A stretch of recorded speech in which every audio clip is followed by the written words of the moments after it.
very encouraging word we heard today. तो मैं परमेश्वर का धन्यवाद करता हूँ जो प्रोत्साहन भरा वचन हमने अभी सुना, He said to press on towards the goal.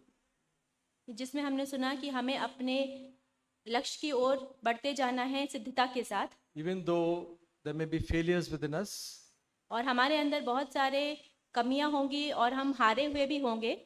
how many of us have failures? और हम में से कितने लोग हारते हैं? Okay. I think even if we have not put our hands, all of us have failures. और बहुत सारे लोगों ने शायद हाथ खड़े नहीं भी किए हैं, परंतु हम में से बहुत सारे लोग कई बार हार जाते हैं। So none of us are perfect. तो हम में से कोई भी सिद्ध नहीं है, Like the Apostle Paul said. जैसे कि प्रेरित पौलुस ने कहा। But he said, he didn't leave it there. Now, nobody is perfect, so there's no hope. तो और उसने वहां पर बात को खत्म नहीं किया कि कोई भी सिद्ध नहीं है तो हमारे लिए कोई आशा नहीं है। He had a great hope उसके पास एक बहुत बड़ी आशा थी, because Jesus Christ caught him. क्योंकि यीशु मसीह ने उसको पकड़ के रखा था। And he said, I want to press on. और उसने कहा कि मैं अभी बढ़ता चला So जाऊंगा। brothers and sisters, I just want to give one word for all of us who fail. और मेरे पास आप भाइयों बहनों के लिए जो भी हार जाते हैं उनके लिए एक वचन है। Let us read that verse which says in Proverbs 24:16. आइए वे वचन पढ़े जहां पर नीति वचन का 24 का 16वां वचन। That's an encouraging word also. वह एक बहुत प्रोत्साहन भरा वचन है। For a righteous man falls 7 times and rises again, but the wicked stumble in time of calamity.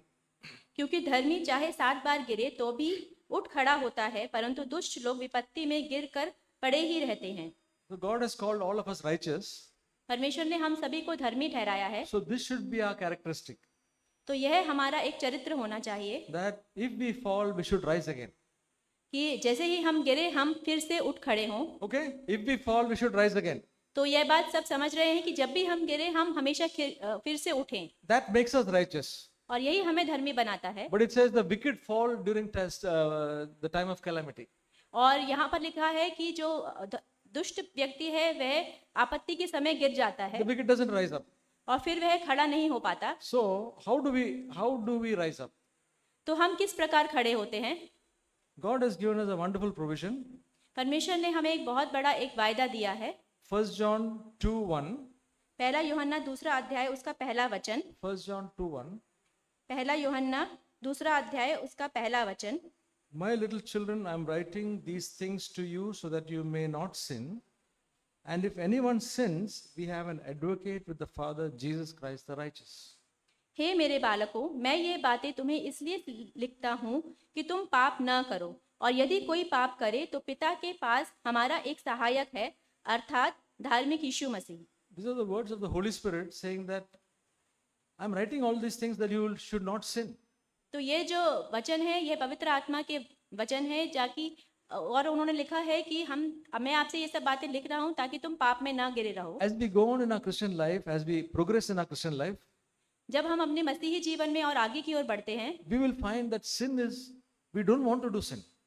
तो हम पाते हैं कि हम पाप में फिर बिल्कुल भी पड़ना नहीं चाहते। We may fall into sin, हम पाप में गिर सकते हैं, but there is a desire in us, I don't want to sin. परंतु हमारे अंदर यह लालसा होती है कि हम और पाप में पड़ना नहीं चाहते। I hope all of us are having that spirit. और मैं ये आशा करता हूँ कि हम सभी में यह एक आत्मा है। That is the spirit of the righteous children of God. और यह जो आत्मा है यह धर्मी परमेश्वर के बच्चों की आत्मा है। But it says if anyone sins, और यहाँ पर ऐसा लिखा है कि अगर कोई पाप करे भी we have an advocate with the Father. तो हमारे पास एक वकील है हमारे पिता के पास, There is hope. और हमारे पास आशा है We can go to our advocate. कि हम अपने वकील के पास, सहायक के पास जा सकते The हैं। devil will say, as we saw in that picture, there is no hope for you. तो जो शैतान है वह हमसे कह सकता है, जैसे कि हमने अभी दृश्य में देखा, कि तुम्हारे लिए कोई आशा नहीं है। But this word says there is hope. परंतु यह वचन कहता है कि तुम्हारे लिए आशा है। And that hope is in 1 John 1:9. और यह जो आशा है यह पहला यूहन्ना पहला अध्याय उसका 9वां वचन है। What I am telling to you is not something which I am not experiencing in my life. और जो मैं यहाँ आपको बोल रहा हूँ यह ऐसा कुछ नहीं है जो मैंने मेरे जीवन में अनुभव नहीं किया है। It says 1 John 1:9. पहला यूहन्ना पहला अध्याय उसका 9वां वचन। If we confess our sins, यदि हम अपने पापों को मान लें He is faithful and righteous to forgive us तो वह हमारे पापों को क्षमा करने के लिए and to cleanse us of all unrighteousness. और हमें सब धर्मों अधर्म से शुद्ध करने में विश्वास योग्य है। So if we fall, तो यदि हम गिरें then we just need to confess it to Christ तो हमें यह बात अपने मसीह को बताने उसको बताना है। and say to, suppose we have got angry. तो मान लीजिए कि आपने गुस्सा किया, Don't say, Lord, I felt irritated. तो परमेश्वर से ये नहीं बोलना कि परमेश्वर क्योंकि मैं चिढ़ गया था। Tell it by the worst word, strongest word possible. Lord, I got angry. तो जितना भी ताकतवर शब्द है उसके द्वारा आप परमेश्वर से बोलें कि परमेश्वर मुझे गुस्सा आया। Suppose we have had a lustful thought or lustful look. तो मान लीजिए आपने किसी को गलत नजरों से देखा, Don't say it, had a weakness. तो परमेश्वर से ये नहीं बोलें कि परमेश्वर मेरे अंदर एक कमी है। So Lord, I have had a very bad and dirty thought, the dirtiest thought from the pit of hell. तो परमेश्वर से बोलें कि परमेश्वर मेरे अंदर एक बहुत ही गंदा विचार जो कि नरक से है वह ऐसा विचार आया I am sorry, please forgive me. और मैं माफी चाहता हूँ, प्लीज मुझे कृपया करके मुझे माफ कर दीजिए। If we confess our sins, He is faithful and righteous to forgive us and to cleanse us from all unrighteousness. तो यदि हम अपने पापों को मान लेंगे तो वह हमारे पापों को माफ करने के लिए योग्य है और हमें अपनी सारी मलिनता से शुद्ध करने के लिए भी योग्य That's है। how we rise up. इसी प्रकार हम उठते हैं। Okay, if you have done it again, मान लीजिए आपने फिर से किया, do it again. तो फिर से यही काम करिए। If you're doing it 10 times, do it again. और यदि आप 10 बार भी गिरे तो फिर भी 10 बार भी यही बात But करिए। every time say, Lord, I don't want to do it again. और हमेशा परमेश्वर से बोलिए, परमेश्वर मैं ये बात काम कभी भी करना नहीं चाहता And Lord, give me a hatred for that sin. और परमेश्वर मुझे इस पाप से नफरत दे दीजिए। Then we will be like Paul, pressing on in this journey. तो हम फिर प्रेरित पौलुस की तरह हो जाएंगे कि जो इस यात्रा में बढ़ते ही जा रहा है And आगे we की will ore, go towards maturity.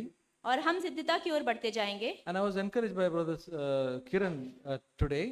और मैं भाई किरण के द्वारा आज प्रोत्साहित हुआ। I thought I could never say to my children and to my wife, follow me as I follow Christ. तो मैं सोचता था कि मैं अपने पत्नी से और बच्चों से कभी नहीं कह पाऊंगा। Because I see so many weaknesses in me. मैं अपने बच्चों से और पत्नी से नहीं कह पाऊंगा कि जैसे मैंने मसीह को पीछा किया है तुम भी मेरे पीछे हो लो, But now क्योंकि with his encouragement, I can try to say that. तो यह जो प्रोत्साहन मुझे मिला है उसके द्वारा मैं कह सकता हूँ And all of you can say that. और मैं मानता हूँ कि हम सभी कह सकते हैं। Word we heard from the brothers. तो बहुत प्रोत्साहन भरा वचन हमने अभी भाइयों से सुना। Let's read in Hebrews. आइए हम पढ़ेंगे इब्रानियों के पुस्तक में Hebrews chapter 1 verse 2. उसका पहला अध्याय और दूसरा वचन। इन दिनों के अंत में हमसे पुत्र के द्वारा बातें की जिसे उसने सारी वस्तुओं का वारिस ठहराया और उसी के द्वारा उसने सारी सृष्टि रची है। We may think how God is speaking to us. हम सोच सकते हैं कि परमेश्वर हमसे कैसे बात कर रहे हैं। In the past, in the Old Testament, God spoke through the prophets. तो पुराने नियम में परमेश्वर भविष्यद्वक्ताओं के द्वारा बात करते थे। But now in these last days, I hope you know that we are in the last days. तो आज का समय है, जो अंतिम समय है, मैं मानता हूँ आप सब जानते हैं कि यह अंतिम समय है। Bible is saying that God will speak only in His Son, through His Son. तो परमेश्वर कह रहे हैं कि परमेश्वर केवल अपने पुत्र के द्वारा बात करेंगे। Because whatever Jesus says, Jesus Son of God, whatever He says, that is what God is saying. तो जो भी यीशु मसीह कहते हैं, यीशु मसीह क्योंकि परमेश्वर के पुत्र हैं, तो वे जो भी कहते हैं अपने पुत्र के द्वारा कहते हैं। We have all decided to follow Christ and we are disciples of Christ. और हम सभी लोगों ने यह निश्चय किया है कि हम मसीह का पीछा करेंगे और हम सभी लोग मसीह के चेले हैं। We say that Christ abides in me. हम कहते हैं कि मसीह मेरे अंदर वास करता है। We are saying that we are born again. हम कहते हैं कि हम नया जीवन पाए हुए हैं। We have fellowship with God. हमारी परमेश्वर के साथ संगति है। I am filled with the Holy Spirit. हम पवित्र आत्मा से भरे हुए हैं। I am a spiritual person. हम एक धार्मिक व्यक्ति हैं।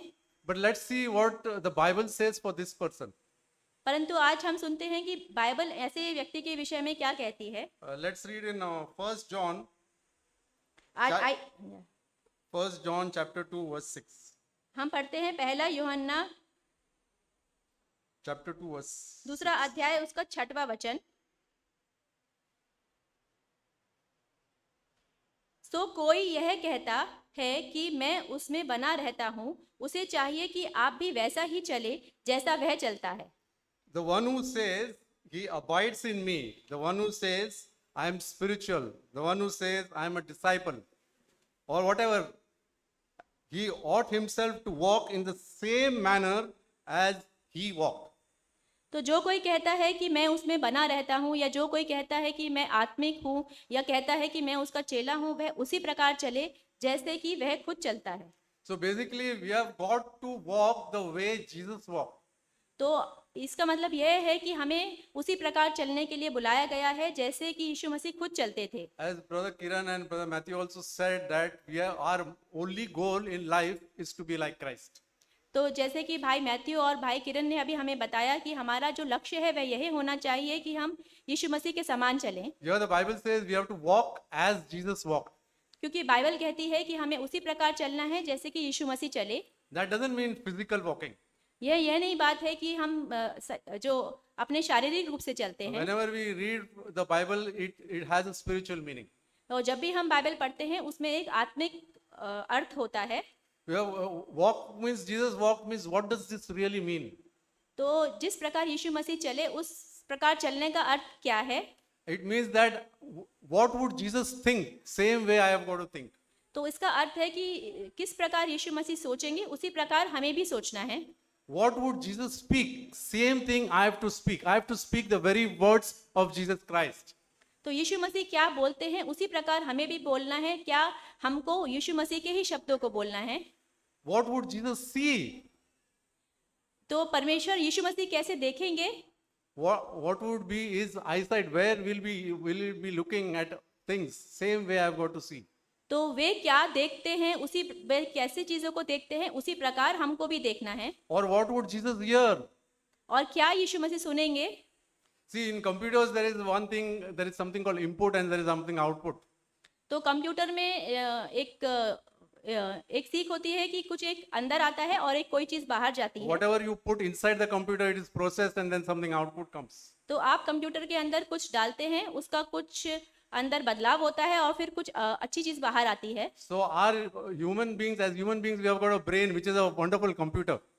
तो जो मनुष्य हैं, हमारे अंदर एक दिमाग है, वह एक कंप्यूटर समान है। So whatever we put in, that is the eyes, with our thoughts, with our all this is to be, we have got to duplicate what Jesus feels, just as Jesus does. तो जो भी हम उसके अंदर डाल रहे हैं, भले ही वो हमारी आंखों के द्वारा है या अपने कानों के द्वारा है, वह उसी प्रकार होना चाहिए जिस प्रकार यीशु मसीह डालेंगे। So, I may say, but this is a very high standard. How do I walk as Jesus walked?